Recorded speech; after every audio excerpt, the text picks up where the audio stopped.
Imam Jalaluddin al-Mahalli was this great scholar. He was recognized and honored in his times, held very senior positions as a teacher and in society. Yet part of his weekly routine was that at least once a week on the way to the madrasa where he'd be teaching, he would go to the elderly ladies in his neighborhood and he'd take their shopping lists. Like, what do you need? Right? And he'd go to the marketplace himself, right?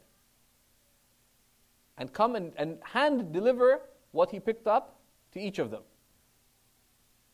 And old ladies and old people in general are given to being cranky. Right? It's a divine guarantee. Right? If you read Surah Al-Isra, verse 23 and 24, which tells us, the 17th surah, verse 23 and 24, Allah subhanahu wa ta'ala himself tells us, if one or both of them reach old age, do not say uff to them. There's nothing in between. That if they reach old age and happen to be cranky, it's a given. If they reach old age, then don't say uff to them. Right? Don't be exasperated. Don't get annoyed. It's a given that they'll be annoying.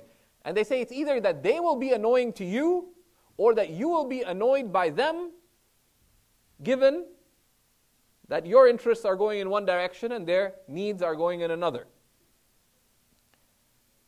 So these old ladies would complain. They said, this is not the oil I wanted, and he has it in writing. So he'd go and actually correct the orders as well. Says, you bought me too much oil, what will I do with this?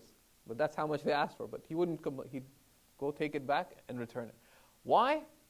But he was already doing some social responsibility. He was teaching. But part of it is this underlying concern that all of these things are your responsibility. You cannot possibly engage in all of them, but you have to have concern for all of them.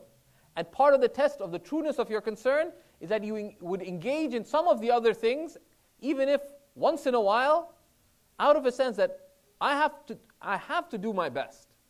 I have to do my best. My Lord has made me responsible not only for myself, but for all His creation. None of you believes until they wish for others as they wish for themselves. Until they wish for others of what?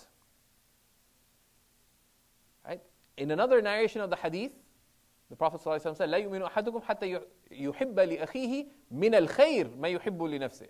Of the good, what they wish for themselves. None of you believes until they wish for others.